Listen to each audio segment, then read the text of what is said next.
Il y a une erreur que tu seras tenté de faire aujourd'hui si tu veux te lancer dans l'immobilier. Et c'est une erreur que je vois très souvent que des personnes qui veulent se lancer vont faire. Et c'est assez tentant de tomber dans ce piège-là. Et pour te- pour t'expliquer un peu cette situation, je me souviens, moi, quand j'étais plus jeune, j'avais appris à conduire un peu comme tout le monde, tu vois, genre sur le parking et tout ça. Tu apprends à passer les vitesses. Quand c'est un petit chemin de terre et tout, on te donne le volant. Tu fais tes premiers tours de roue un peu comme ça. Et moi, en ayant fait ça suffisamment longtemps, tu vois, à un moment, j'étais déjà à l'aise avec la voiture et je me suis dit, ben, pour le permis, ça devrait être easy peasy, tu vois.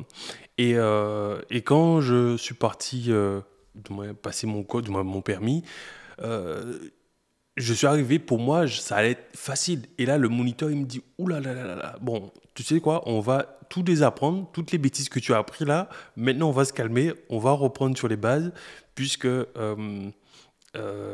peut-être que oui, tu as appris à déplacer une voiture, mais tu ne sais pas encore conduire, tu vois. Donc, tranquille.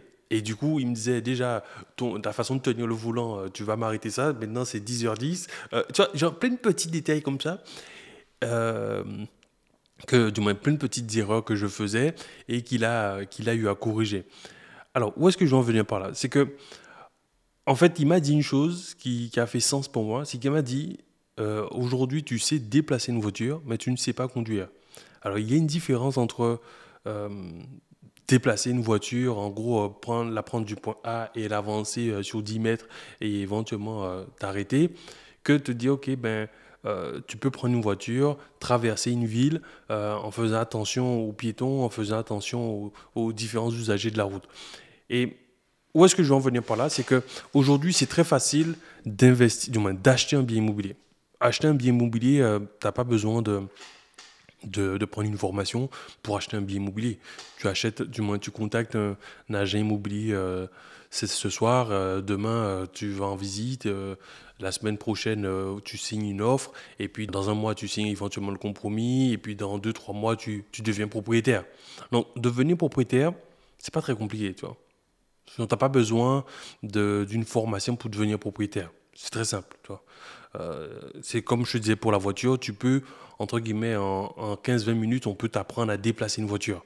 Est-ce que en 15-20 minutes, déplacer une voiture, ça te permet de traverser la France, partir de Paris pour aller à Marseille, sans mettre les autres personnes en danger, sans te mettre toi-même en danger? Non.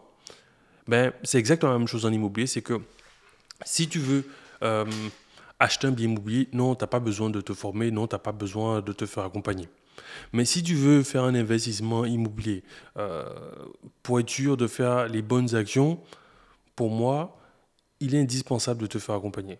Alors, tu vas me dire, oui, ben, c'est parce que tu fais de la formation que tu dis ça. Frère, que tu travailles avec moi ou avec quelqu'un d'autre, ça m'est complètement égal.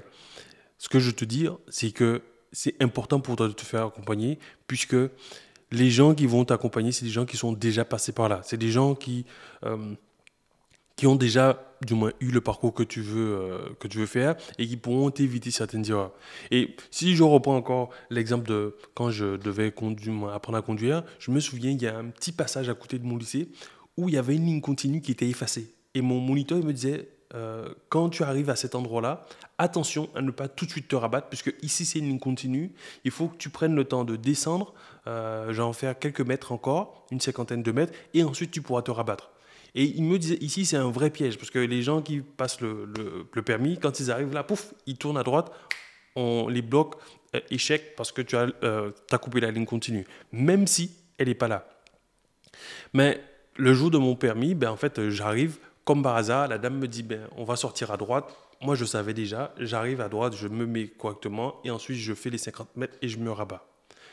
C'est quoi la moralité? C'est que si j'avais pas été en cours avec ce moniteur qui m'avait expliqué, qui m'avait dit ici là, c'est un piège.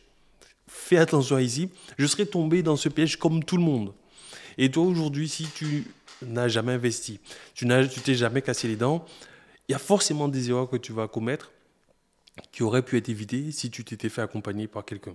Donc, n'aie pas cet égo de te dire ouais, c'est bon, je peux me débrouiller tout seul, je vais pouvoir y aller. C'est exactement comme la voiture. Oui, tu peux déplacer une voiture. Oui, tu peux devenir propriétaire. Mais faire un investissement immobilier correctement, c'est une autre affaire. Donc aujourd'hui, le conseil que je te donnerais, prends le temps de regarder les gens qui sont sur Internet ou je sais pas, les gens qui sont autour de toi. Essaie de trouver quelqu'un qui a déjà fait ce que toi tu as envie de faire et contacte cette personne, vois comment tu peux te faire accompagner par cette personne qui pourra t'éviter de faire certaines erreurs. Parce que quand tu fais une erreur, genre sur un projet immobilier, par exemple, un investissement conséquent, ça peut vite te mettre en difficulté, tu vois. C'est comme quelqu'un qui a commencé à conduire sans permis, qui a écrasé quelqu'un. Ben, tu vois, là, c'est chaud. Alors que cette personne aurait pris le temps de se former, d'apprendre à conduire. Ben, elle aurait peut-être pas tapé la personne, ou en tout cas, il n'y aurait pas eu de circonstances aggravantes parce elle avait pas de permis, tu vois. Donc là, c'est le même conseil que je te donnerais. Aujourd'hui, si tu es euh, tenté de te lancer dans l'investissement immobilier, va voir quelqu'un. Je ne sais pas forcément moi, je ne dis pas ça pour moi, ça, comme je te dis, ça m'est égal. Choisis juste quelqu'un qui a déjà fait ce que tu as envie de faire. Choisis quelqu'un qui a déjà aidé d'autres personnes à faire ce que toi tu as envie de faire. Et une fois que tu auras fait ça, ben, tu pourras avancer. Et n'aie pas ce mindset du mec qui se dit ouais, non, je ne me vois pas dépenser pour me faire accompagner pour ça, c'est pas grave, je vais apprendre sur le tas. Pouah, très mauvais calcul. Tu vois. Parce que c'est comme si tu disais, je vais reprendre encore l'exemple du permis de conduire, c'est comme si tu dis, ouais, je vais pas payer 2000 balles pour apprendre à conduire, parce qu'en gros, genre, je peux conduire comme ça. Demain, tu vas taper quelqu'un, tu vas taper ta voiture, tu vas faire un truc, tu vas te retrouver dans des situations beaucoup plus compliquées que si tu t'étais fait accompagner. Donc, prends le temps, renseigne-toi, forme-toi. Si c'est des vidéos YouTube que tu vas regarder, regarde-les. Si tu veux te faire accompagner, fais-le. Mais surtout, n'essaye pas de partir sur ce genre de projet en te disant, t'inquiète, ça va le faire. Parce que ça va très certainement pas le faire. Je te laisse sur ça, mon gars.